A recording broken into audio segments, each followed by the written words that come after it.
On the morning of May 31st, 1921, Greenwood Avenue smelled like bread. It came from Tate's Bakery on the North End, where James Tate had been awake since 4 in the morning, feeding dough into the oven the way he fed everything into this life, methodically, without complaint, with the understanding that good things required time and heat and patience. The smell drifted down the avenue and into the street where the day was just beginning, where the merchants were unlocking their doors and the delivery boys were making their rounds, where the whole machinery of a thriving American neighborhood was turning over in the early morning light of a late spring Tuesday. Herschel Posey was already at his shop. He had been there since 6 because that was the kind of man he was, a man who arrived before the work arrived, who liked the silence of his bench before the customers came, who found something close to peace in the smell of leather and Neat's foot oil. His shop was on Greenwood Avenue, wedged between Dr. Williams's dental practice and a notion store run by a woman named Mrs. Calloway, who was 71 years old and had never once been late to open her door in 17 years of business. Herschel had a sign painted in gold letters on his window. Posey's Fine Shoe Repair, Quality Work, Fair Prices. He had painted it himself. He had served in France with the 92nd Infantry Division, had seen the Argonne Forest in autumn and Verdun in winter, and the inside of a field hospital when a piece of German shrapnel found his left shoulder. And when he came home, he had taken everything the Army had taught him about order and precision and patience and put it into that shop. 14 years old when Greenwood was young, 31 when it was in full flower. He belonged to it the way a man belongs to the place he helped build. His wife Alma was 2 miles east, standing at the front of a classroom at Dunbar Elementary School, where the morning sun came through tall windows and lit the faces of 32 children between the ages of 7 and 11. She was writing a spelling word on the board, perseverance, and when she turned back to the class, she saw them watching her with the particular attention that children give to a teacher they love, and she felt something enormous in her chest that she had learned not to call what it was, which was joy, because joy felt precarious in 1921, felt like something a white man could revoke. So she called it purpose instead. She called it work. She was 28 years old and 5 months pregnant, and she had not told the school board yet because she needed the income through the summer.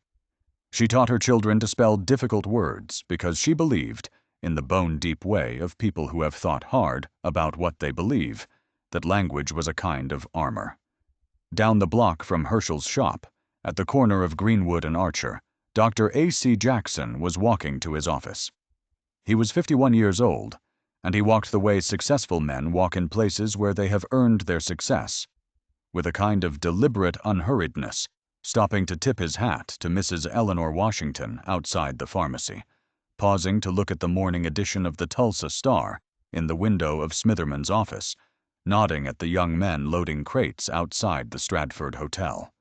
The Mayo Clinic had called him the most able Negro surgeon in America, and Tulsa was where he had chosen to practice, and Greenwood was where he had chosen to live, and he saw no contradiction in any of this. He had built his house on Detroit Avenue. He had built his practice on excellence. He believed, with the particular optimism of a man whose ability had always outrun the prejudice aimed at him, that the work was enough. That being good enough was protection. Tuck Bowley was eating a sweet roll on the steps of the Dreamland Theater, watching the avenue wake up. He was 16 years old and belonged to no fixed category, which suited him fine. He ran errands for Mr. Gurley in the mornings, helped Mrs. Calloway with her deliveries on Tuesdays and Thursdays, and spent his free hours watching Greenwood, the way a naturalist watches a forest, with total absorption, cataloging everything, missing nothing. The Dreamland Theater had a marquee that read, "All This Week, The Homesteader," and Tuck had seen it 3 times, not because the picture was so remarkable, but because sitting inside that theater, in the dark, in a room full of black people who had paid their own money to be entertained on their own terms, felt like a kind of statement he could not have put into words, but understood completely. He licked powdered sugar off his thumb and watched a boy about his age shine shoes outside the hotel, and thought about nothing in particular, which was a luxury he would not have again for a very long time. Rosetta Hines was sweeping her porch on Greenwood Avenue when the morning was at its best. She was 63 years old, and she had lived in Greenwood since 1905, when O.W. Gurley had first begun selling lots to black residents on the north side of the Frisco tracks. She had watched this neighborhood rise from empty lots and ambition into something she still could not quite believe existed when she looked at it straight. She had known other places before this: a farm in Arkansas, a neighborhood in Kansas City that had been cleared out by other means. And she had learned not to grip things too tightly, because tightly gripped things were the ones that hurt worst when they were taken. But on mornings like this one, with the bread smell coming down the avenue and the children heading to school and the city alive and purposeful around her, she allowed herself to grip it. Just a little. Just for a moment. She was a seamstress, and her hands were strong, and she held on to May 31st, 1921, for just a moment before she let it go. By tomorrow morning, all of this will be ash. The story of what happened in Greenwood, what was done to Greenwood, requires you to understand first what Greenwood was. Not in the abstract, not as a statistic or a symbol or a lesson, but as a place where bread smelled like bread, and teachers loved their students, and a man could own a shoe repair shop and believe that the work was enough. You need to understand it as a living thing before you can understand what it meant to kill it. You need to love it a little before you understand the particular quality of the rage that comes from watching something you love burned down by men who were afraid of it. So let's start at the beginning. Let's start with why Greenwood existed at all. Greenwood existed because of segregation. This sounds like a contradiction, and it is, and it isn't. The logic of Jim Crow was the logic of exclusion. Keep black people out of white schools, white hospitals, white hotels, white restaurants, white stores, white banks. Keep them on the other side of the tracks, literally, in Tulsa's case, the Frisco Railroad line that ran east-west through the city and divided it as cleanly as a razor cut. North of the tracks, black Tulsa. South of the tracks, white Tulsa. The intention of this arrangement was subordination. The intention was dependency. Keep black people unable to build independent lives. Keep them reliant on white employers, white landlords, white creditors.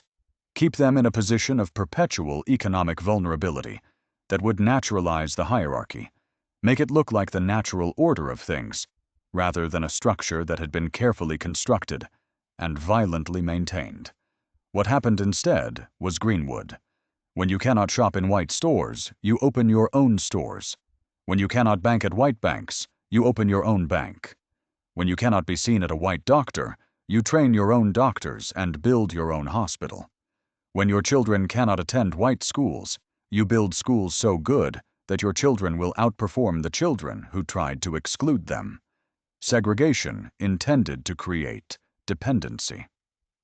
Greenwood responded by creating self-sufficiency, and in doing so created something that no one in white Tulsa had anticipated.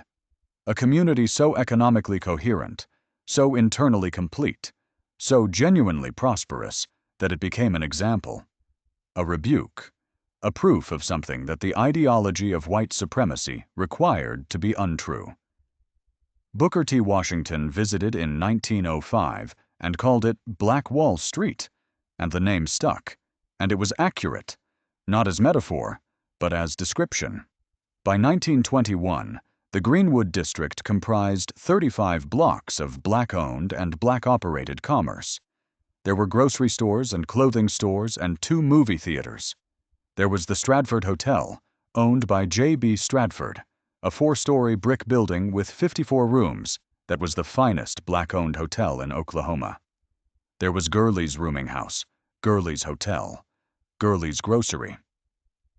O.W. Gurley had arrived in Greenwood in 1906 with a teacher's certificate and a real estate vision, had bought a plot on what would become Greenwood Avenue, and had built and built and built until his name was synonymous with the neighborhood's ambition.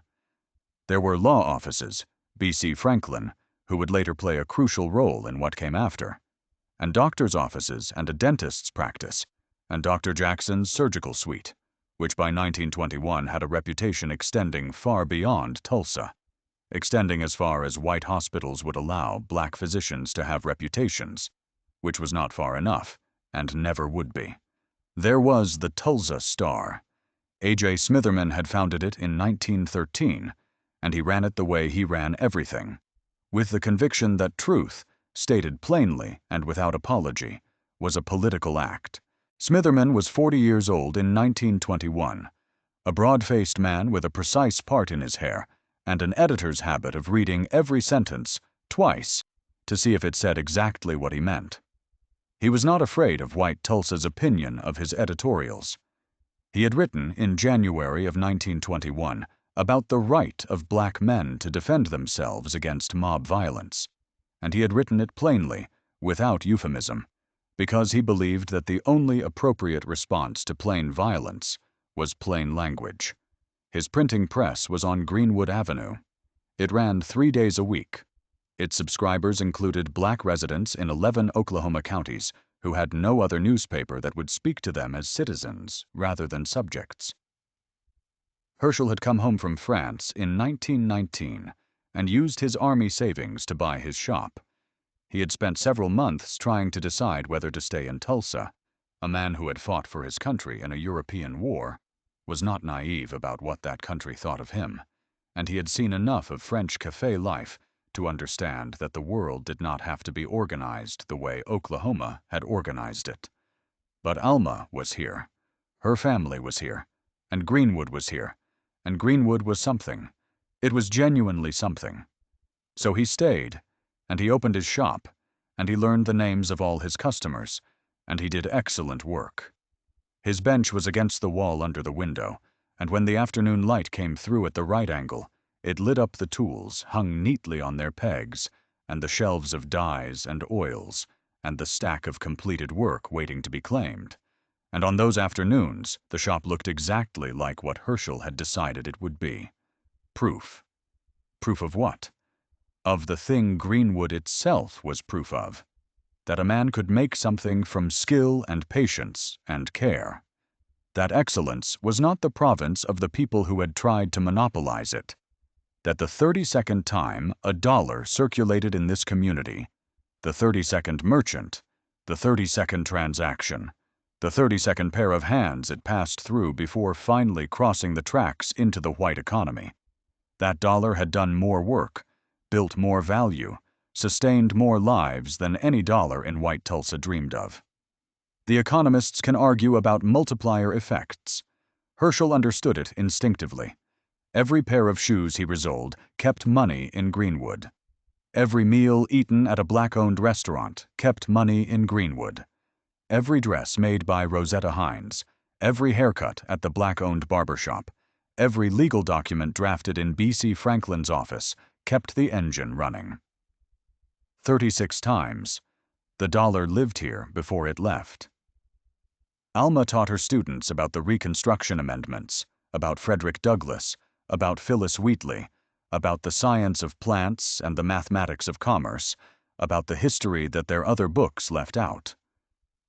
She was a slight woman with enormous eyes and a talent for the kind of focused patience that teaching requires, which is different from ordinary patience, in that it must be actively performed even when you are exhausted or frustrated or frightened.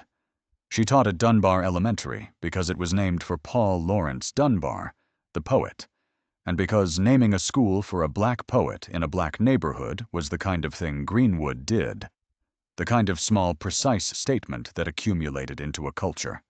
She loved her students with the ferocious, non-sentimental love of someone who understood what they were up against and wanted, desperately, to give them tools for it. Tuck Bowley had grown up in Greenwood and knew its geography the way a fish knows water, not as landmarks, but as medium, the thing he moved through. He knew which alley behind which restaurant produced the best scraps, which merchants would give him work on short notice, which corners to avoid after dark, and which corners after dark were fine. He was fast, genuinely fast, the kind of running speed that makes coaches at white schools wish the schools weren't segregated, which is not a compliment exactly, but was a fact of Tuck's adolescence.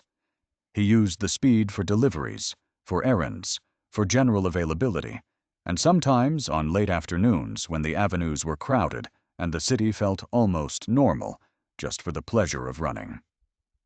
He knew the Dreamland Theater's entire schedule by heart. He knew the names of Dr. Jackson's 3 children. He knew that Herschel Posey had served in France because Herschel had mentioned it once, casually, while resoling Tuck's Sunday shoes, and Tuck had stored that fact away with all the other facts he stored, building a picture of the neighborhood that was complete and detailed, and his. Rosetta Hines had made half the fancy dresses in Greenwood. She had been making dresses since she was 12 years old, had worked in white women's houses in Arkansas doing it, and when she came to Greenwood, she opened her own shop on a side street and started keeping her own books and making her own prices. She was not a wealthy woman. A seamstress in 1921 is not a wealthy woman anywhere. But she owned her shop and the small frame house behind it, and she had managed this through a combination of skill and frugality and the absolute refusal to give credit to people who she correctly assessed would not repay it. She had clear opinions about nearly everything and shared them selectively. She liked Herschel Posey because he was not a braggart about his war service. She liked A.J. Smitherman because he was not afraid. She liked her neighborhood with the complicated love of someone who has lost neighborhoods before and knows they do not come back if you take them for granted. She also knew, and this was the knowledge she carried quietly, the knowledge she did not discuss with her customers or her neighbors or even her sister in Kansas City. She knew that Greenwood's prosperity was not invisible to white Tulsa. She knew that the 35 blocks of black commerce just north of the Frisco tracks were seen, that the Stratford Hotel was seen, that the Dreamland Theater was seen, that Dr. Jackson's reputation was seen. And she knew, from Arkansas and from Kansas City, and from the accumulated evidence of 63 years of living in America, that in America in 1921, black success was not a neutral fact. It was a provocation. It was an argument that threatened to win, and the people on the other side of that argument had not run out of ways to stop arguments from winning. She swept her porch on the morning of May 31st, and she thought about this, and then she went inside to make her coffee. The most dangerous thing a black community could do in 1921 America was succeed. This is not hyperbole, and it is not hindsight. It is an analysis that explains the documented pattern. From the Colfax Massacre of 1873 to the Wilmington Coup of 1898 to the Atlanta riots of 1906 to Rosewood in 1923. Wherever black prosperity rose to visible heights in the post-Reconstruction South and Midwest, organized violence followed. Not because mobs are naturally drawn to wealth and wish to steal it, though theft was certainly a component, but because black prosperity was ideologically intolerable. The entire architecture of Jim Crow, its legal mechanisms, its social codes, its violence, rested on a single foundational claim: that black people were inferior, that their subordination was natural, that the hierarchy was not constructed, but given. Greenwood disproved this. Greenwood was 35 blocks of lived refutation. Every thriving black business on Greenwood Avenue was evidence against the only argument that made Jim Crow coherent. And in 1921 America, the response to that kind of evidence was not to update the argument. It was to destroy the evidence. Dick Rowland did not know any of this on the morning of May 30th, 1921. Or perhaps he knew all of it the way everyone in Greenwood knew it, as background radiation, as the atmospheric pressure of living black in Oklahoma. But it was not what he was thinking about when he got on the elevator in the Drexel building that Monday morning. He was thinking about where he was going, which was the bathroom. The Drexel building was on Main Street in White Tulsa, and Dick worked nearby as a shoe shiner, and the nearest bathroom he was permitted to use was on the top floor of the Drexel building, because the bathrooms available to white people were not available to him. This is the geography of his day. This is where he was when whatever happened happened. Sarah Page was the elevator operator. She was 17 years old. Dick Rowland was 19. The elevator was small. What happened in it is genuinely unknown. The historical record provides no certain answer. But every serious historian who has examined the evidence concludes that what happened was minor. A stumble, an accidental contact, possibly an acquaintance greeting gone awkward. Some accounts suggest they knew each other. No physical evidence of assault was ever found. Sarah Page did not ultimately press charges. She told police it was a misunderstanding. None of this mattered after the Tulsa Tribune printed its story. The article appeared on the afternoon of May 31st. The exact text is no longer available, not because it was never written, but because someone at some later point took a razor blade to the bound archives at the Tulsa Public Library and cut the page out, physically removed it.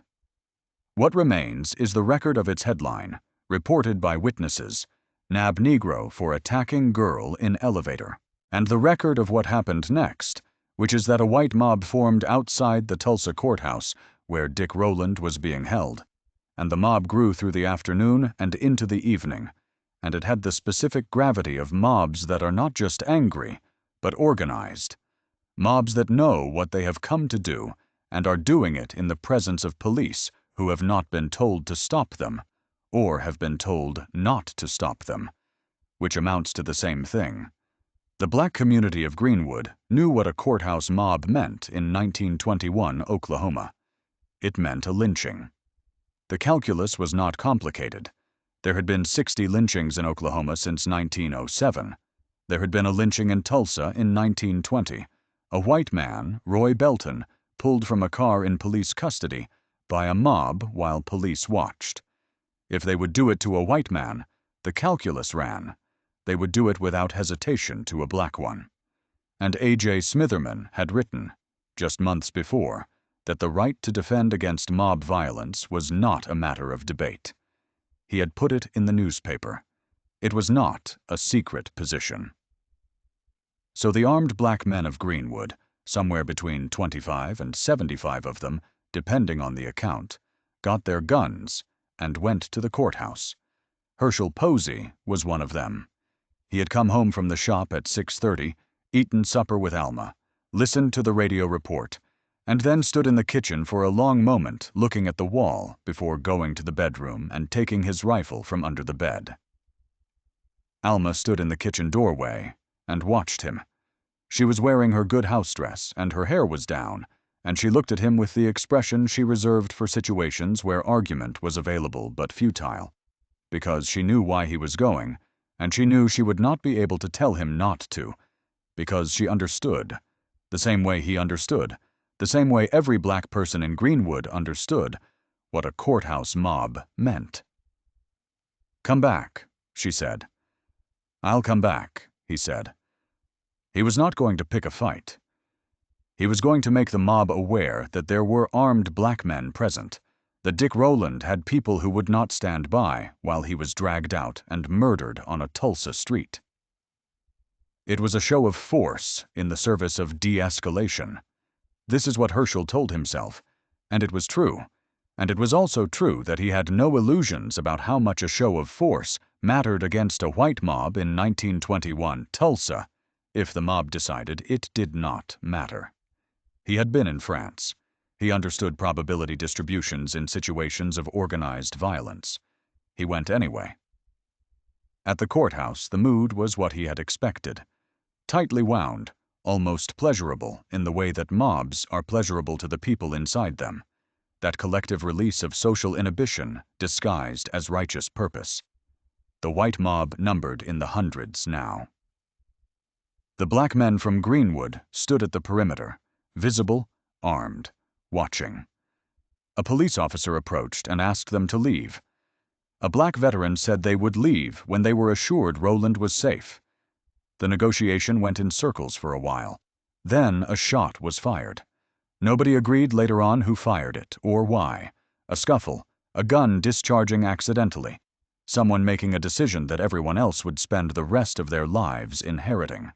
The shot was a single sound, and it had the quality of a door closing, the finality of a threshold crossed. After the shot, there was a moment of silence so complete that Herschel later said he could hear the courthouse clock. And then, the world ended. Not metaphorically. The world that Greenwood had been, that Herschel's shop was, that Alma's classroom was, that Rosetta's careful 63 years had accumulated into, ended. Not yet in fire. Not yet in the orange light that would come later. It ended first in the sound of a shot, and then in the sound of a mob that had been waiting for permission and had just received it. Herschel ran. He ran north, back toward Greenwood, because there was nothing else to run toward. The black men from the courthouse scattered, and the mob did not scatter. The mob followed, and the mob was growing, pulling in men from the streets and the bars and the houses where people had been waiting, the way fire pulls in oxygen, because the shot was a signal, and the signal had been received. He lost his rifle somewhere in the dark between the courthouse and the Frisco tracks. He did not stop to retrieve it. He crossed the tracks running and did not slow down until he reached Greenwood Avenue. And when he got there, he stood bent over with his hands on his knees and breathed.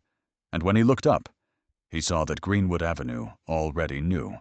The lights were going on in windows. Doors were opening and closing.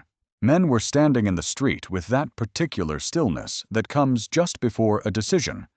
And in the distance, from the south side of the tracks, there was a sound like weather. The mob that crossed the Frisco tracks that night numbered in the thousands. Historians estimate it reached 10,000 before the night was over. It was not a crowd. It was an army, and it moved like one, organized into groups, directed toward specific targets, equipped with torches and weapons, and the certainty that what it was doing had been authorized. The authorization came from multiple sources. It came from the Tulsa Police Department, which had begun deputizing civilians, handing out weapons to men who presented themselves as willing to maintain order, which is a phrase that means something specific when the disorder is a black neighborhood defending itself. It came from city officials who had been making plans for what to do about Greenwood for longer than the events of May 30th had been known. It came from the American ideology of 1921, which had already spent 40 years building a legal and cultural architecture of black subordination, and had very little patience for architectures of black prosperity that complicated the picture. Tuck Bowley had been on Greenwood Avenue when Herschel ran back through. He had been sitting on the steps of Gurley's Hotel, too restless to sleep, aware in the way 16-year-olds are aware when something has shifted in the quality of the night. Not alarmed yet, but attentive.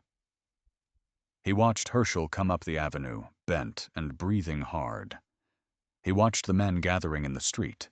He heard the sound from the south, which was growing louder, and he processed the situation with the rapid computational clarity that fear produces in a teenager who has spent his whole life learning to read environments quickly. He ran to Smitherman's office first, to see if there was news. Smitherman was there, standing at the window, reading a telephone report from someone downtown, with the flat expression of a man who is receiving information that confirms his worst calculations. He looked at Tuck and said, "Get home. Stay inside." He then turned back to his notes, because A.J. Smitherman was the kind of man who, even when the mob was already crossing the tracks, could not stop himself from documenting it. Tuck did not go home. He went to Dunbar Elementary instead, because that is where Alma Posey lived in his mental map of the neighborhood, at the center of the children, at the center of the school. And he thought she should know. He ran the 4 blocks from Smitherman's office to the school, which was dark, but for a single light in the ground floor, and he banged on the door until it opened. Alma Posey opened it. She was not, it turned out, at home. She had felt the shift in the night the way Tuck had, and she had come to the school because the school was where she felt most responsible. She had her coat on over her house dress. She had a lantern in her hand. She looked at Tuck and said, "How bad?" "Bad," Tuck said. "Mob coming. Police are with them. They got guns and torches." Alma looked at him for a moment. Then she turned back into the school and began walking through the rooms, checking the windows, the way a woman checks the rooms of a house she loves before a storm. The mob entered Greenwood at approximately 10:30 in the evening of May 31st, 1921. It entered from multiple directions, from the south, across the Frisco tracks, and from the east and west as it spread out to encompass the district's perimeter. It was not random. The pattern of destruction was not the pattern of a mob simply burning what was in front of it. It was methodical. It began with the residences and businesses closest to the tracks, and it moved north. And as it moved, it burned. The fires started small and grew. Torches touched dry wood and caught the houses next door, and the wind came from the south that night and pushed the fire north into the district's heart. The first fires were visible from Dunbar Elementary, 4 blocks north, orange lights swelling against the low clouds in the south, the reflection of a neighborhood being consumed. Alma stood in the school's front window and watched the light grow and felt the particular quality of dread that is not fear for yourself, but fear for everything around you that you have no power to protect. She thought of her classroom. She thought of the spelling words on the board. She thought of her students and where they were. She thought of Herschel. Deputy Virgil Eubanks was on Greenwood Avenue by 11. He had been among the first officers to begin deputizing civilians at the courthouse, had stood behind a folding table outside the station entrance, handing out rifles and shotguns to men who said they were there to help maintain order. And he had told himself, and would continue to tell himself for the remainder of his life, that this was exactly what it appeared to be. Crowd control, the responsible distribution of authorized force in a situation that could otherwise spiral into uncontrollable chaos. He was 34 years old. He had a wife and 2 children on the south side of the tracks. He understood his job as the maintenance of the social order, and he understood the social order as the arrangement of things as they had been arranged since before he was born. Not perfect, he would allow, but stable, and stability had a value that reformers did not appreciate. He walked up Greenwood Avenue in the firelight, flanked by 2 of the deputized civilians, watching black residents run past him with armloads of belongings. A woman in a nightgown carrying a sewing basket, an old man pushing a cart with a phonograph on it, a child with a dog. They were not threatening him. They were not threatening anyone. They were running from the fire, from the mob behind the fire, and Virgil Eubanks watched them go and told himself that his presence here was protective, that without the deputized officers like himself, the situation would be worse, that some degree of property damage was inevitable in a riot situation, and his role was to minimize casualties, not to prevent what could not be prevented. When a black man, a large man, well-dressed, holding a pistol, turned a corner ahead of them and stopped at the sight of the 3 officers, Eubanks ordered him to drop the weapon and put his hands up. The man complied immediately. He said, "I'm protecting my property. I live here." Eubanks took his pistol, noted his name in a small book, and told him to get inside. The man looked at his gun in Eubanks's hand and said nothing. He went inside. This is what disarmament looked like that night. One side, the side with the torches and the growing mob behind it, was being handed weapons at a police folding table.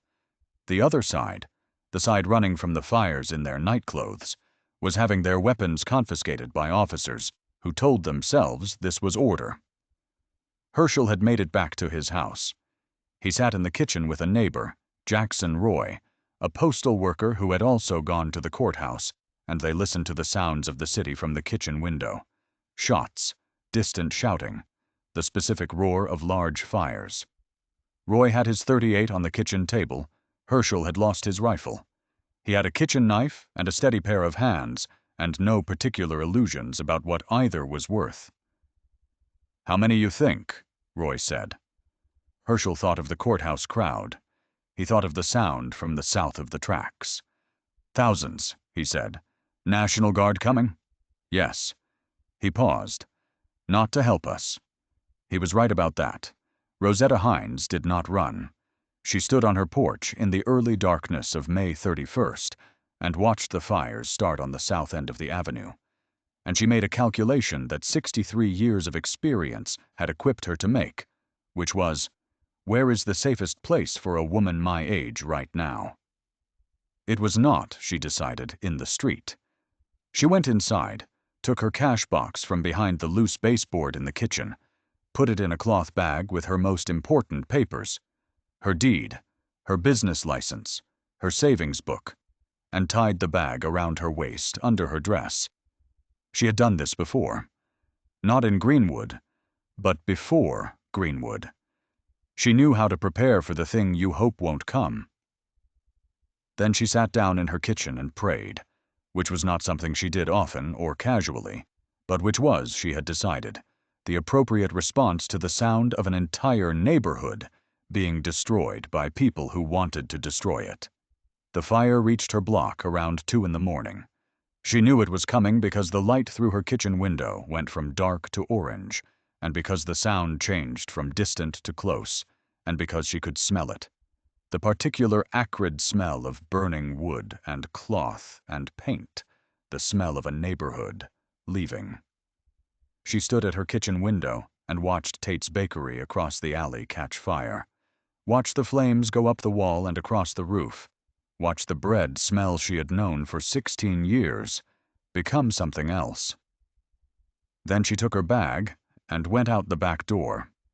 She did not look back at her house until she was 2 blocks north. Then she turned and looked. Her house was on fire. Her shop, the shop where she had made dresses for 16 years, where she had kept her books and her sewing machines and the bolts of fabric organized by color and weight, was on fire. She watched it for a moment. She noted the quality of the flames and the direction of the wind. Then she turned north and kept walking.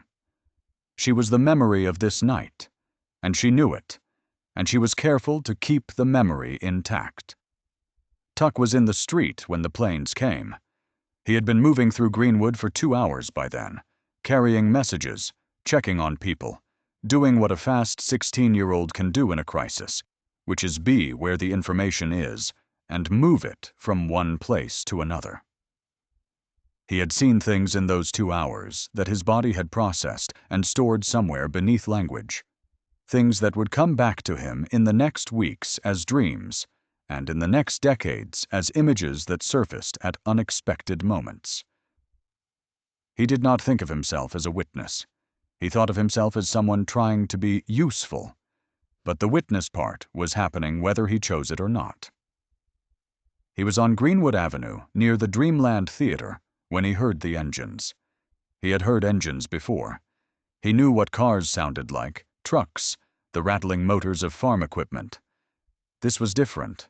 A higher sound, an overhead sound, the sound of something that had no business being where it was.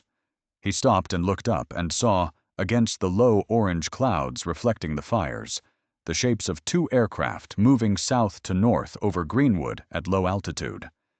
He stood with his mouth open and watched them, and then he saw something fall from one of the planes, a small bright thing, falling slowly, and where it hit there was a new fire, where there had not been one before. He ran. Eyewitness accounts of the planes are numerous, consistent, and span different parts of the district at different times during the night.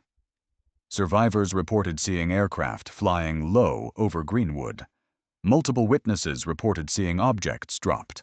Some described them as bottles of burning material, some as incendiary devices, some as gunfire from the aircraft itself.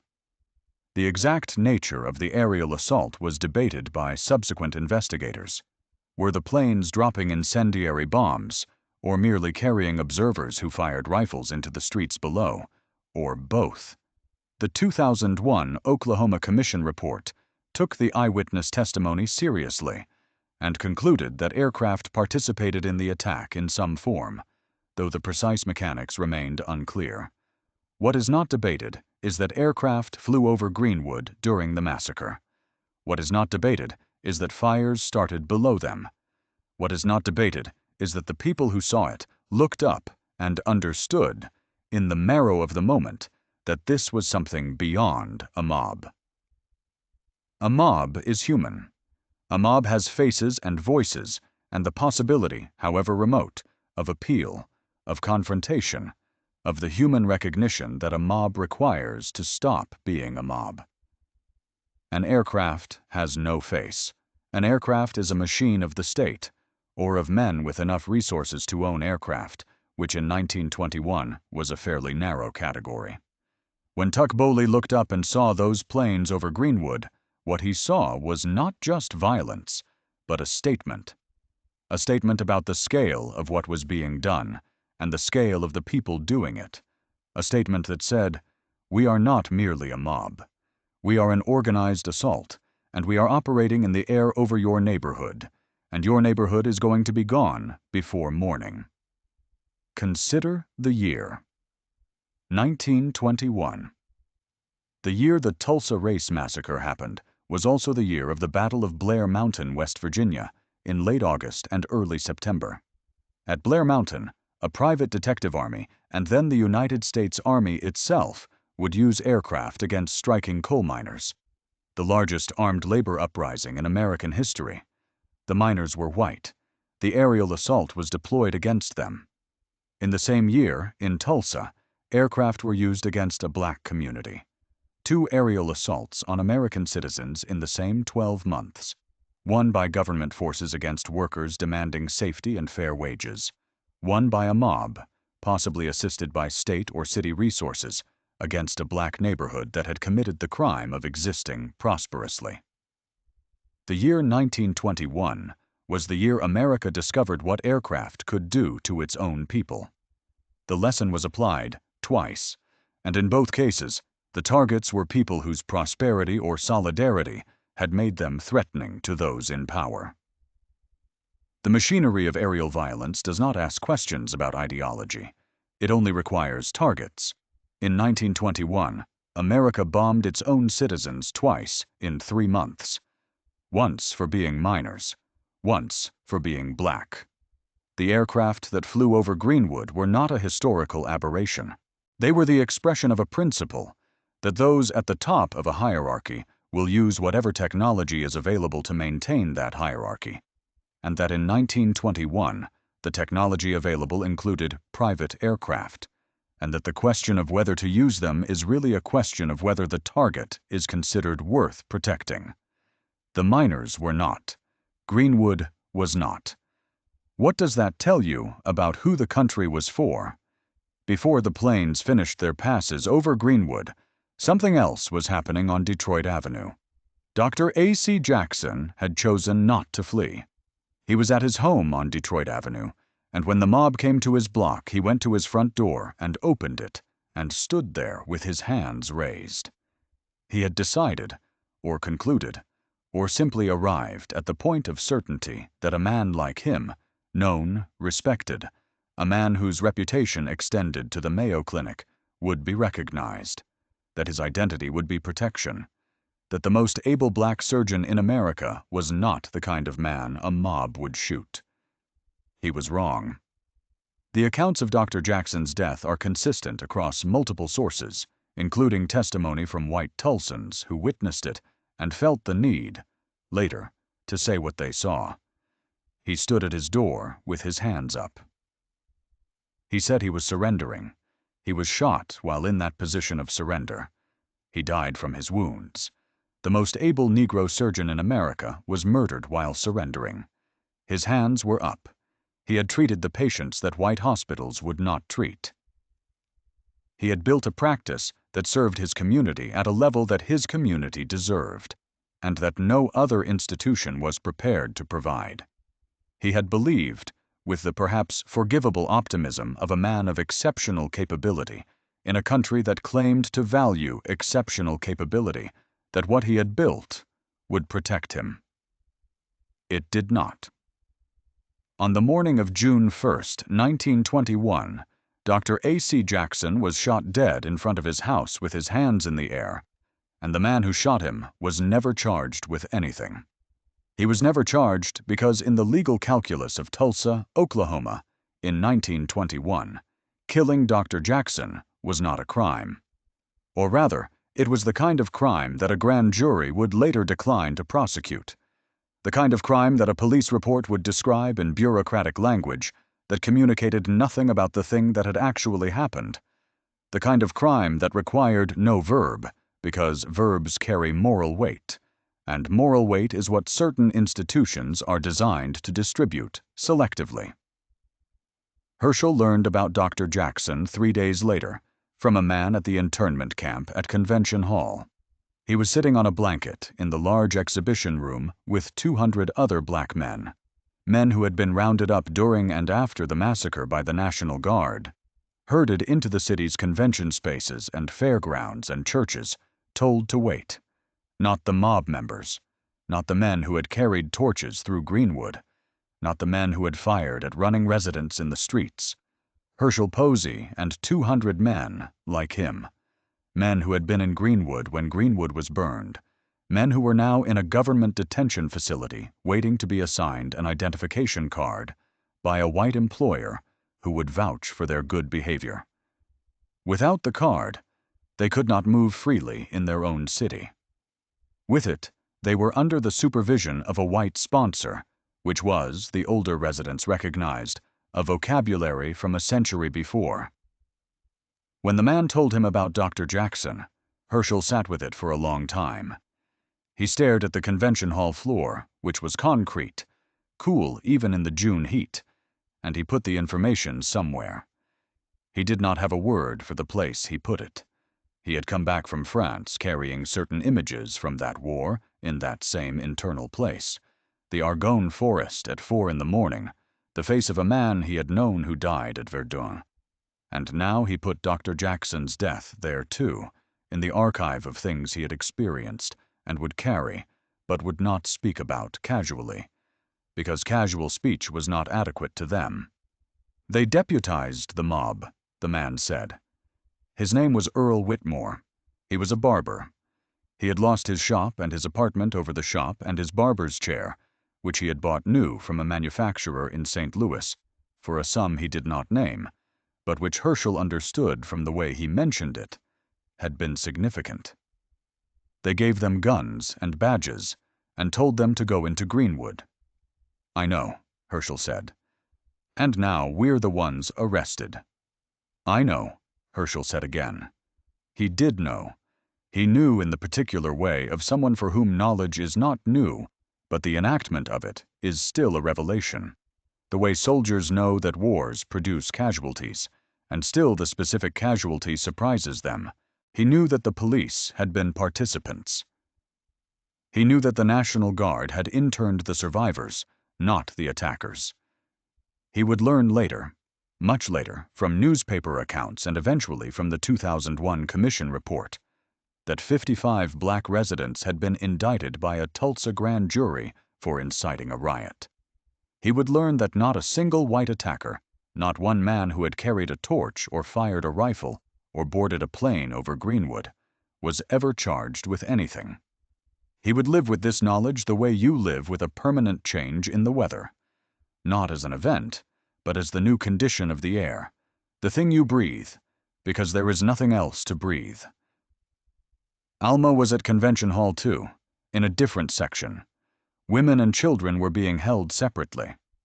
She had gathered 4 of her students, children who had become separated from their parents in the chaos of evacuation, and she had kept them with her through the night and into the day. And she sat with them in the women's section of the convention hall, with her coat still on, and her school bag on her lap, and the children asleep against her. A Red Cross volunteer brought blankets. Alma took 4 and gave them to the children. The Red Cross volunteer's name was Nell Stratton. She was 44 years old, from Muskogee, and she had arrived in Tulsa on the morning of June 1st with the rest of the Red Cross emergency response team, expecting what she had been told to expect: a race riot, the kind of civil disturbance that Red Cross teams had responded to before, a chaotic eruption of racial violence that required emergency relief for all affected parties. She had her professional distance prepared. She had her intake forms and her blanket inventory, and her particular talent for seeing suffering and continuing to function. What she was encountering in Convention Hall was not what she had expected. She had expected, if she was being honest, to find both white and black survivors here. She had expected the disorder to be mutual. What she found was a detention facility for black residents, organized and operated by the Oklahoma National Guard, with identification card processing tables at the entrance, and National Guard soldiers at the doors. The white people who had attacked Greenwood were not here. The black people who had fled Greenwood were. She moved through the hall with her blankets and her intake forms, and she noted things, in the professional way she had been trained to note things, that she would later write into a report. The detainees are largely women, children, and elderly men. Their possessions have been confiscated or lost. Several report injuries from the night's events, including one woman in the late stages of pregnancy whose situation is urgent and requires immediate medical attention. Multiple detainees report having been removed from their homes at gunpoint by individuals in police uniforms and by individuals identified as deputized civilians. She stopped when she reached that phrase, deputized civilians, and read it back to herself, and then she continued writing, because what else was there to do? There is a structure here that I do not fully understand yet, but that I am beginning to understand is not simply disorder. There is a structure here that appears to be organized. That pregnant woman was Alma Posey. Nell found her on the far side of the hall, her back against the wall, her 4 students in various stages of sleep around her. Alma was awake.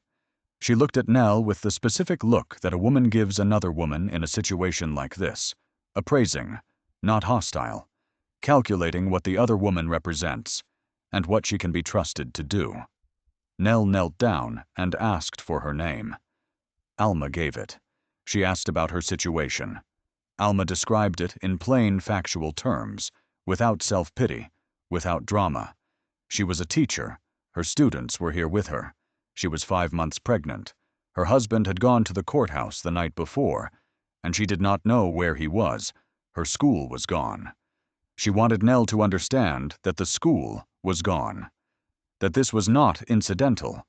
The school was where her work was, where her students learned the things they needed to learn, and it was gone. Nell wrote everything down. She gave Alma 4 blankets, which Alma put on the children, keeping none for herself. Nell went back to the supply table and got 2 more, and came back and put one around Alma's shoulders. Then she said, "I need to ask you something." Alma looked at her. "Were you brought here by the police or by the National Guard?" "National Guard," Alma said. "They came to the school this morning. They said I had to come with them for my own safety." "And the white people, the ones who—" She stopped. She revised. "The attackers. Do you know where they are?" Alma looked at her for a moment. "At home," she said. "In their houses, or in the street, going through what's left." Nell wrote this down. She had a Red Cross intake form in front of her, and she was filling in the standard fields. But she was also writing in the margin in smaller handwriting, because the standard fields were not designed for what she was encountering, and she needed the margins. She wrote, "The structure of who is detained and who is not detained does not correspond to the structure of who attacked whom. This requires investigation." She would go on to file a report that documented the internment, the identification card system, the lopsided deployment of National Guard forces, and the extent of property destruction in terms that the Red Cross organization found useful, but that the city of Tulsa found inconvenient. Her report was one of several documents from the immediate aftermath that documented the massacre with relative accuracy. These documents did not, in the end, produce accountability. They produced archives. They produced the raw material for a commission report that would not be written for 80 years. The identification card system was exactly what it appeared to be. To be released from the internment camps, a black Tulsa resident needed a white employer or sponsor to appear in person and vouch for them. The card issued was laminated and required to be carried at all times, and it had a field for the employer's signature, and a field for the employee's name, and a field for the employer's address, and it looked to the people who had been issued it, and to Nell Stratton, when she first saw one, and to anyone who has looked at it since, like a pass issued by white authority to confirm that a black person was accounted for and supervised. This was the mechanism that free black citizens of Tulsa, Oklahoma were subjected to after their neighborhood was burned. The people who burned it were not given passes. The people who burned it were not given anything except the burning. The property loss tallied by the Red Cross and subsequent investigators was staggering in its specificity. The 2001 commission would count 1,256 homes destroyed, 35 blocks burned, every church in Greenwood, every school, Gurley's Hotel, Gurley's Rooming House, the Stratford Hotel, 54 rooms of brick and ambition, the Dreamland Theater where Tuck had seen the homesteader 3 times. Smitherman's printing press, which had been printing truth in 11 Oklahoma counties, and was now melted iron in a burned building. The soda fountain where children had eaten ice cream. Tate's Bakery, where the bread smell had drifted down Greenwood Avenue on the morning of May 31st. All of it. All 35 blocks. Over 10,000 black residents were left homeless. They were held in internment camps and released with identification cards to white sponsors. And then they went back to where their neighborhood had been and found rubble and ash, and in the ash, the specific geometry of what had existed. The outline of a foundation, the chimney standing alone, the burst glass from a bakery window, the corner of a printing press. They found the shapes of what had been, in the negative space of what had been destroyed. The property claims went into the insurance companies. They were filed in the careful, specific language of people who had been told their whole lives to document everything, who had kept their receipts and their deeds and their business licenses because they understood, viscerally, that documentation was one of the only defenses available to them. Rosetta Hines filed a claim for her shop and its contents: 2 Singer sewing machines, a cutting table, 300 yards of fabric, her tools and supplies, the front counter and its glass display case. She had the receipts for some of it. She had her own memory, which was precise, for the rest. The insurance companies denied every claim, every single one. The classification was riot, and riot damage was excluded from standard property policies. This was not an administrative error. This was not a misunderstanding. The classification of the destruction as a riot, rather than as an organized armed attack with police participation, which is what the evidence supported, was the mechanism of the denial. If it was a riot, the insurance companies paid nothing. If it was an organized assault, the insurance companies would still pay nothing because the policies excluded riot damage. But at minimum, the city of Tulsa might be liable. The state of Oklahoma might be liable. The individuals who organized and participated and deputized and flew the aircraft might be liable. The riot classification was not a description. It was a legal architecture. It was the framework built to ensure that no money changed hands except in the wrong direction, and that the people who had lost everything had no legal avenue to recover anything. There is a specific language for this kind of thing, the language of institutions managing the consequences of atrocities they participated in or enabled. The language is procedural, and its precision is its violence. Insurance claim form stamped denied. Grand jury finding, no bill. Property assessment noting, structures destroyed in civil disturbance, no compensable liability. National Guard after-action report describing restoration of civil order in the colored district following civil unrest. Each document is factually accurate in the narrowest sense and morally catastrophic in its totality. The documents produce a record. The record produces a history. The history is not what happened. The history is the management of what happened, and the management was designed to ensure that what happened could not be addressed, compensated, prosecuted, or prevented from happening again. The distinction between a riot and a massacre is not merely semantic. A riot is chaos, mutual, undirected, a crowd that loses its self-governance and produces destruction as a byproduct. No one is in charge. No one gives orders. The violence is ambient, produced by the crowd itself rather than directed from outside it. What happened in Greenwood on May 31st and June 1st, 1921, was not this. The evidence, the deputizing of civilians with weapons at a police table, the organized movement of the mob into Greenwood from multiple directions, the confiscation of weapons from black residents by police officers, the internment of black survivors and not white attackers, the participation of aircraft, the coordinated nature of the destruction, the fact that specific targets were hit while specific adjacent structures were not.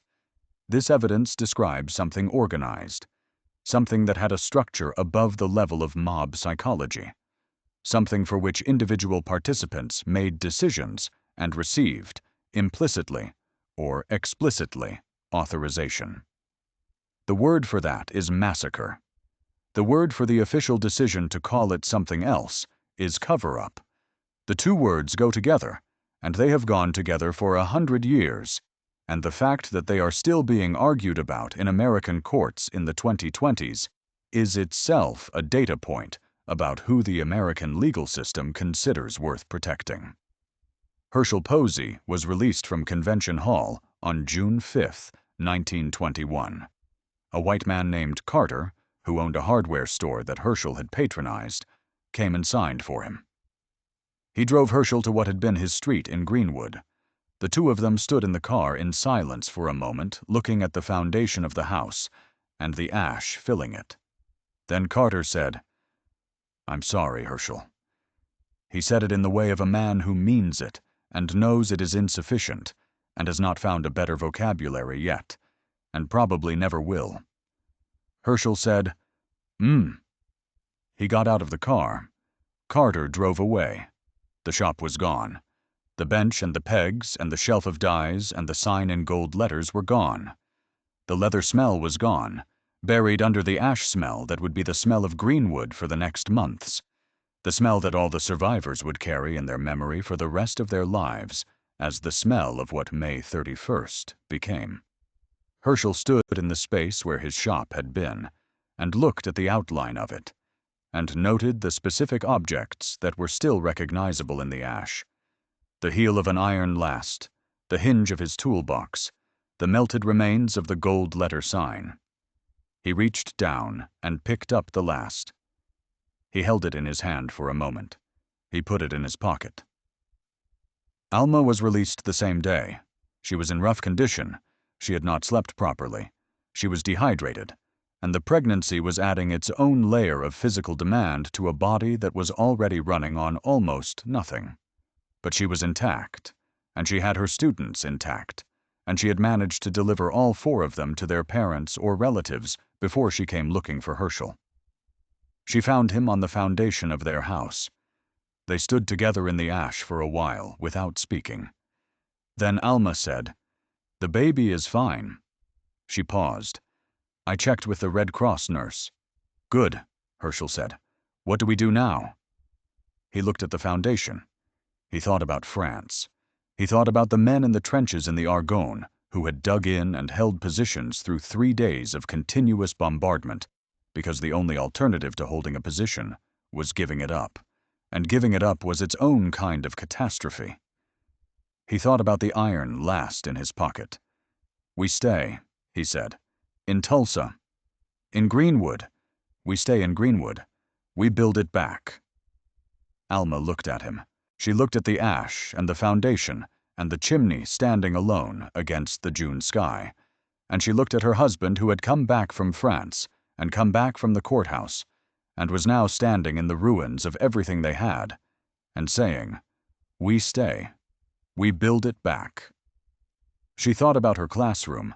She thought about the spelling word still on the board, or rather the absence of the spelling word on the board being ash. She thought about her students. She thought about what it meant to stay in a place that had been destroyed because of what it was, because of what it proved, because its existence was ideologically threatening to people with aircraft and deputized mobs. "All right," she said. "We stay." This is the part of the story that is not given enough room. The building back. Within weeks of the massacre, Greenwood residents were rebuilding, not metaphorically, not as a statement of resilience they had been given the language for, though it was that too, but literally, with lumber and nails and their own hands, on the same foundations, on the same lots.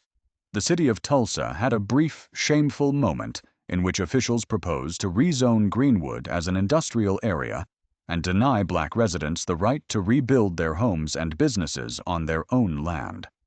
B.C. Franklin, the attorney, went to work. He filed injunctions. He argued before judges.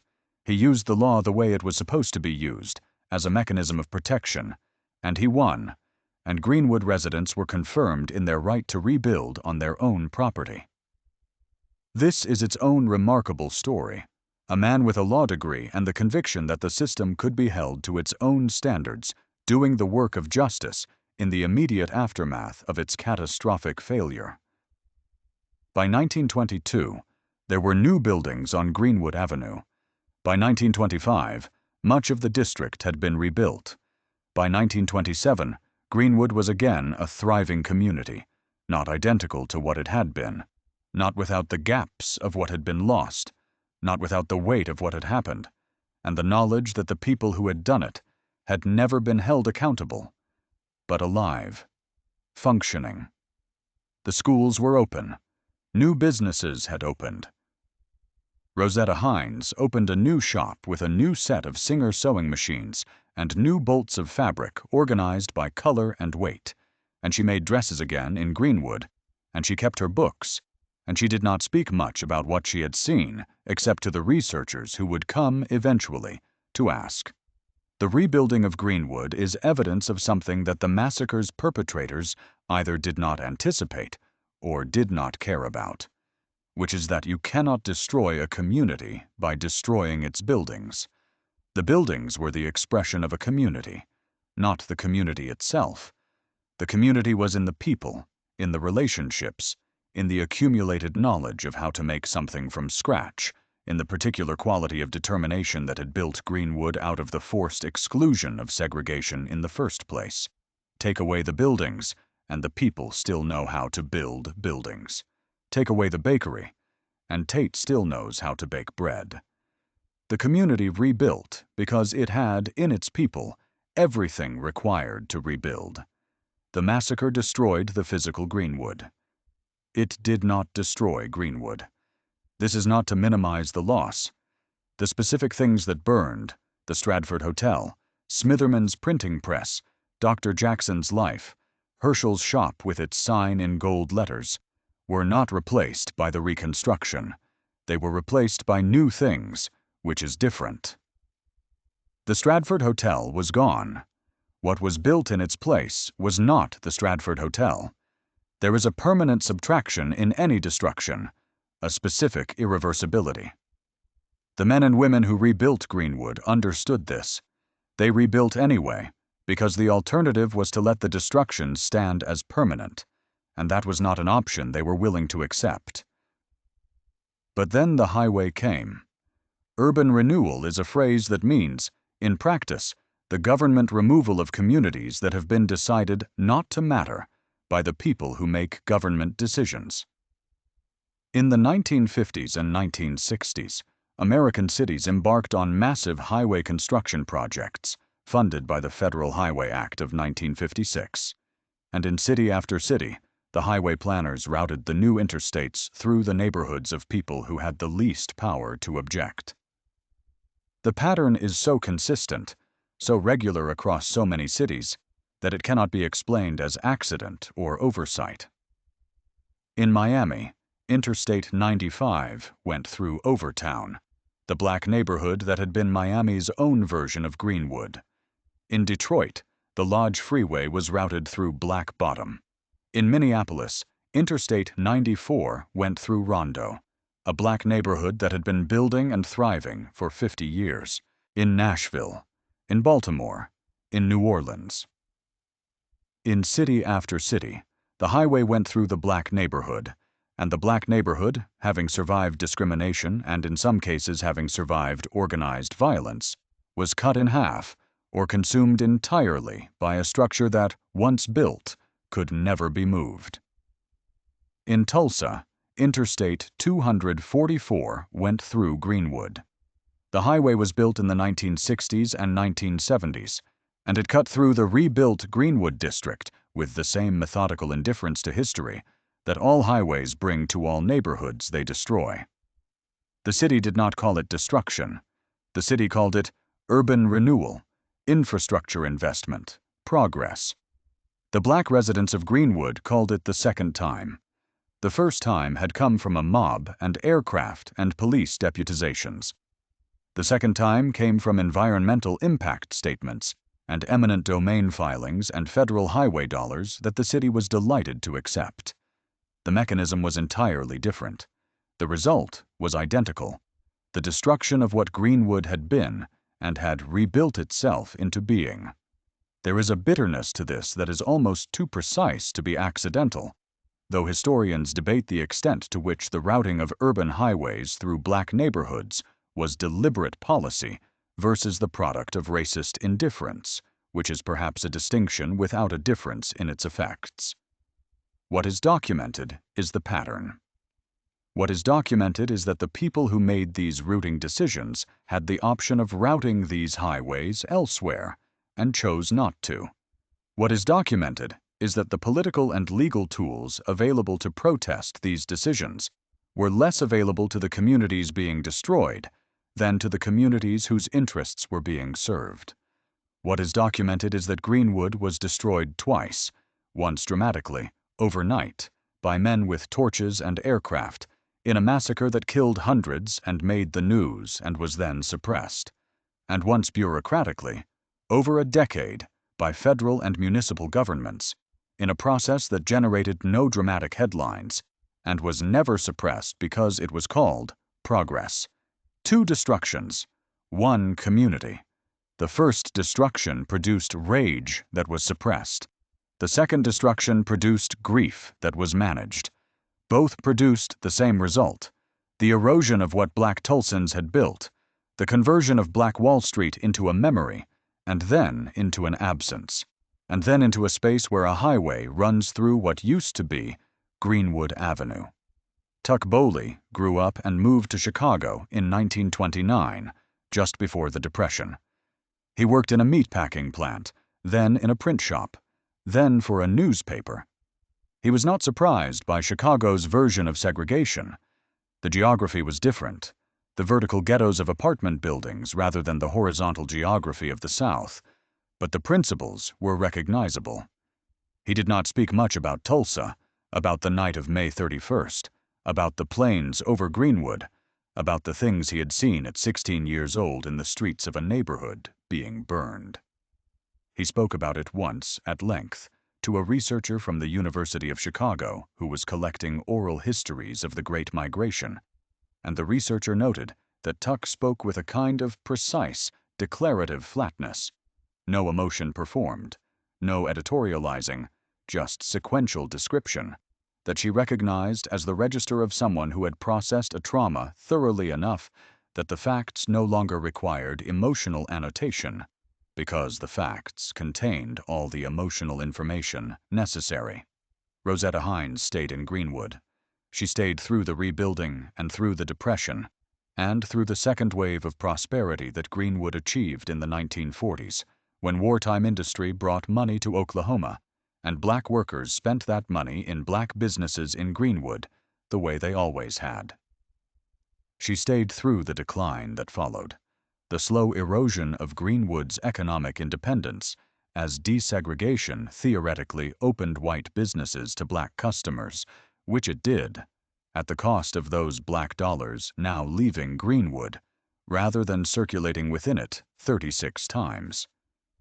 She stayed through the highway construction in the 1960s, watched the bulldozers from her new shop on a side street, noted the way the highway cut through the middle of what had been. She died in 1974, at 76 years old, in a small house 2 blocks from where her original house had stood. She left behind her business records, her deed, her savings book, and a set of careful notes in a spiral notebook that a great-niece found in a trunk after her death, and eventually donated to the Greenwood Cultural Center. In those notes, Rosetta had written, in her precise seamstress handwriting, "What they wanted was for us to be gone. We are not gone, but we are changed. There is a difference between these two things. I keep trying to understand what the difference is." The official silence lasted 80 years.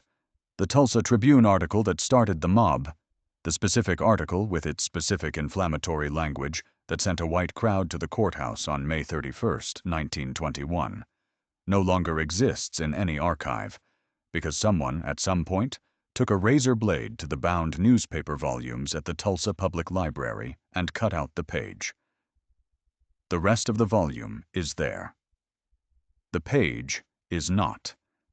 This is not ambiguous. This is not a mystery. Someone removed the evidence. Someone made the decision that the article should not be available for posterity to read. Someone, presumably an individual, presumably with access to the archives, presumably acting either from personal conviction or from the direction of people who had reason to want the article unavailable, executed that removal with a physical instrument on a physical document. The page that was cut out is itself evidence of the suppression. The absence is the record. Oklahoma schools did not include the Tulsa Race Massacre in their state history curricula until 2002. Not in 1921, not in 1951, not in 1971, in 2002. The children of Oklahoma, black children whose grandparents had been there, white children whose grandparents might have been there too, all the children of the state where this happened, were not taught in their schools what had happened in their state until 2002. For 80 years, the massacre was not a state history lesson. It was a community memory, passed down in Greenwood through the survivors and their families, kept alive in the specific tenacious way that communities keep alive the things the official record refuses to hold. But it was not taught. It was not in the textbooks. It was not given to the state's children as part of the story of where they lived, and who had built it, and what had been done to them. The Oklahoma Commission to study the Tulsa Race Riot was established in 1997, 76 years after the event. Its final report, published in 2001, is a thorough and devastating document. Thorough in its research and devastating in its findings, which confirmed the scope of the destruction, the participation of city and state authorities, the systematic denial of insurance claims, the failure of the legal system to hold anyone accountable, and the ongoing injury to survivors and their descendants. The Commission's report recommended reparations. The Commission's recommendations were not implemented. The report was published and filed and cited and discussed, and the descendants of the massacre's survivors continued to live in a city where the ground their grandparents had built on was divided by a highway, and the insurance companies that had denied their grandparents' claims had never been required to pay anything. The lawsuits came. A class action lawsuit filed in 2003 sought reparations on behalf of massacre survivors and descendants. It was dismissed by a federal court in 2004 on the grounds that too much time had passed and the plaintiffs lacked standing. A subsequent lawsuit argued that the ongoing harm to the community, the neighborhood destroyed, the highway built through its ruins, the generational wealth permanently extinguished, constituted a continuing injury that the statute of limitations could not extinguish.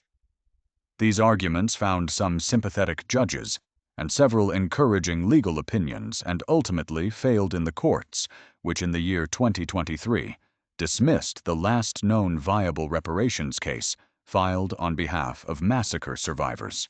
By 2023, the last known living survivors of the Tulsa Race Massacre were old enough to have made memory of it a kind of miracle of biological endurance. Leslie Benningfield Randall was 109 years old in 2023. Viola Fletcher was 108. Hughes Van Ellis, Viola Fletcher's brother, was 102. These three had been, in 2021, the faces of the centennial acknowledgement of the massacre. They had testified before Congress, in May of 2021, 100 years after the fires, three people who had been children in Greenwood on May 31st and June 1st, 1921, who had lived through it and carried it through a century, and sat in a United States congressional chamber and said, in their voices, in their words, what they had seen and what they were asking for. Viola Fletcher had been 7 years old when her family fled Greenwood. She testified before the House Judiciary Subcommittee on the Constitution, Civil Rights, and Civil Liberties, and said, "I still see black men being shot, black bodies lying in the street. I still see and smell smoke from the Black Wall Street that I knew as a child." She was 107 years old when she said it. She had been waiting 100 years for the United States government to ask her, and when the government finally asked her, what she described was not history. It was the previous Tuesday. It was the thing she had been carrying since she was 7 years old, the thing that was still present and still precise, the way traumatic memory is always present and precise, because the body does not apply the softening that time applies to ordinary memory to the things it has categorized as unbearable. Hughes Van Ellis said, "I am asking that this Congress see the importance of repairing the harm done to Greenwood." He wore his veteran's cap. He was 100 years old. He had served his country in World War II, the war after the war that Herschel Posey had fought, and he sat in the hearing room in his veteran's cap and asked the government of the country he had served to see what had been done to his neighborhood when he was a child, and to repair it, because repairing it was the right thing to do, and also the only thing that would permit the harm to be something other than permanent. The case was dismissed in 2023. Hughes Van Ellis died in 2023. Viola Fletcher and Leslie Benningfield Randall were still living as of 2024. Their case was dismissed while they were alive, which means they received the government's final answer. No. The government's final answer, delivered in 2023, was no. What does justice mean when it arrives after everyone is gone? This is not a rhetorical question. It is a question that the survivors and descendants of the Tulsa Race Massacre have been living inside for 100 years, and the answer that the American legal system has consistently provided is, justice means we acknowledge what happened, and then we fail to fix it. Justice means we establish a commission and publish a report and hold a hearing and invite the last survivors to testify before Congress, and then dismiss their case on procedural grounds. Justice means we name a date and call it a centennial commemoration and put it on the calendar, and then go home without writing a check. The survivors who testified in 2021 were 107, 106, and 100 years old. They had waited their entire lives, not for the country to apologize, not for the country to feel bad about what happened, but for the country to do something concrete about the permanent destruction of their community's wealth and their families' futures. They waited a century. Then they were told no. The ground, however, is harder to dismiss than a lawsuit. In 2020, archaeologists and investigators working under the authority of the city of Tulsa and the Oklahoma state government began excavating sites identified as possible mass graves from the 1921 massacre. The primary site was Oaklawn Cemetery, a city-owned cemetery on the south side of Tulsa, where, according to historical records and oral accounts, bodies from the massacre had been buried, some in known, marked graves, and some in unmarked areas, in the specific way that the bodies of people whose deaths are intended to be unmemorable are buried. Quickly, without ceremony, without individual identification, in a common pit that requires no record and leaves no accountability. The excavations at Oaklawn began in October of 2020 and continued through subsequent years. By 2021 and beyond, investigators had found anomalies in the soil consistent with mass burials. By 2024, human remains had been recovered from the site. Forensic anthropologists were working to identify them, to turn the anonymous remains into named individuals, to give back to the dead the specific identity that the massacre had tried to take from them, to make the unmarked grave into a marked one, to convert the ground's silence into evidence. The official record tried to erase the massacre. The newspaper archive had the page cut out of it. The school curricula excluded it for 80 years. The insurance companies classified it as a riot. The grand jury indicted the survivors and not the attackers. The legal system dismissed the reparations cases. Every institutional mechanism available was used, at one point or another, to manage the massacre's consequences in ways that prevented accountability and preserved the structures of power that had produced it. But you cannot cut a page out of the ground. The bodies at Oaklawn were buried in 1921. They were buried by people who understood, presumably, that burial was a form of erasure, that putting the dead into unmarked ground was a way of making them disappear, of removing them from the record, of converting murder into absence. This strategy worked for 100 years.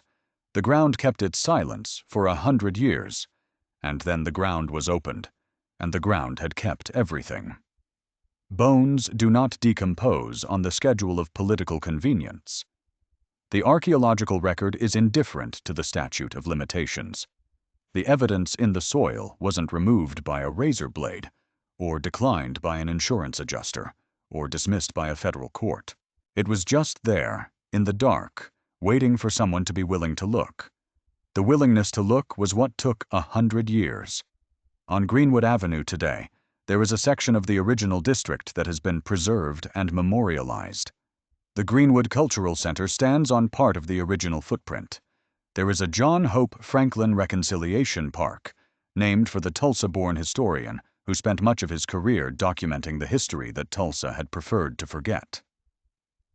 There are markers and monuments. There is recently a museum, the Greenwood Rising History Center, opened in 2021 for the centennial, that tells the story of what was built here and what was done to it. Visitors come, school groups come, finally, now that the state curriculum includes the massacre. But Interstate 244 still runs through the heart of what was Greenwood. The overpass carries thousands of vehicles a day through the space where Smitherman's printing press stood, through the airspace where Tuck Bowley heard the planes, through the geography of Herschel Posey's walk from his house to his shop on a May morning before the world changed. The highway does not know this. The drivers on the highway do not mostly know this. They are going from one place to another on infrastructure that was built through this neighborhood, because this neighborhood was not considered worth protecting, and they drive over it without thinking about what the ground below them holds. The ground holds 1,256 homes. The ground holds 35 blocks of commerce and community. The ground holds the flour from Tate's Bakery, the ink from Smitherman's printing press, the leather from Herschel's shoe repair shop, the thread from Rosetta Hines's dresses.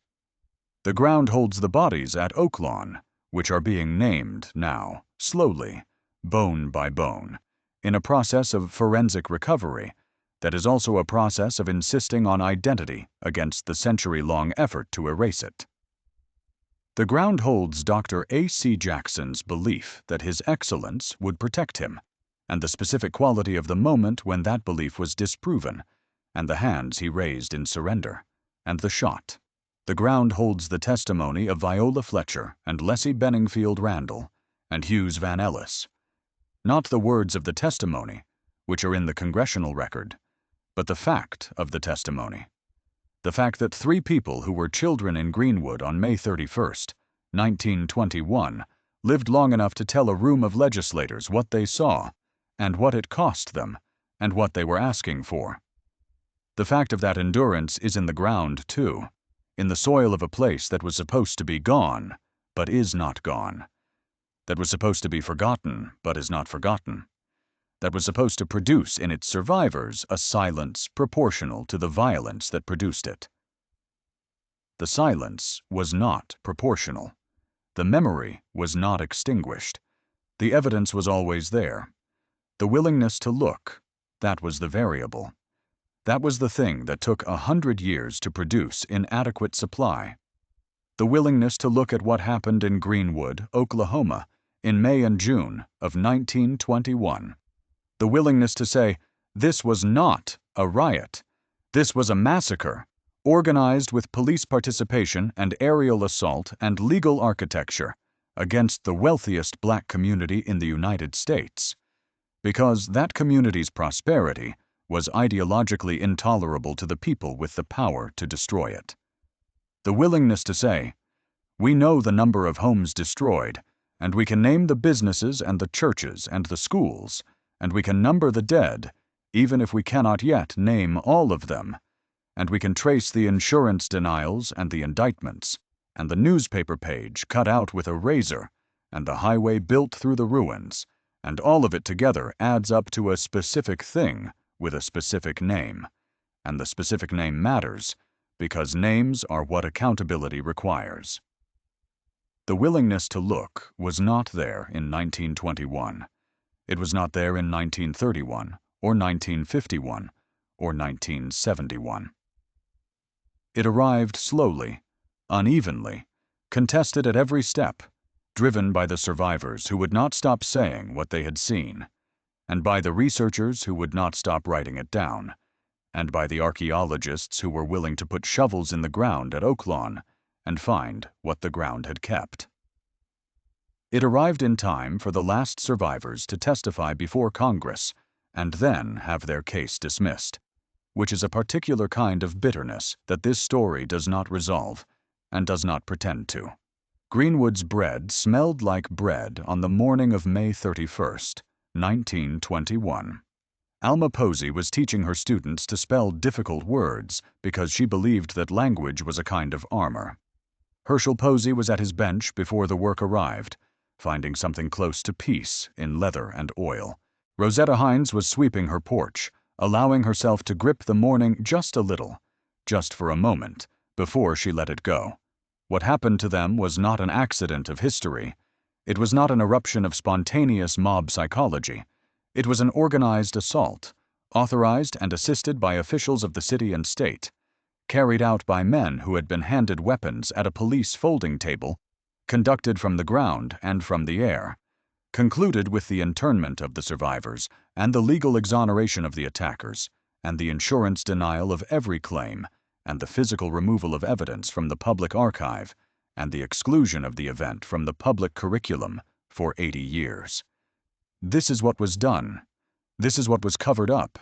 This is what the ground at Oaklawn Cemetery holds. This is what Viola Fletcher meant when she said, at 107 years old, that she still sees and smells the smoke. The smoke is still there. The evidence is still there.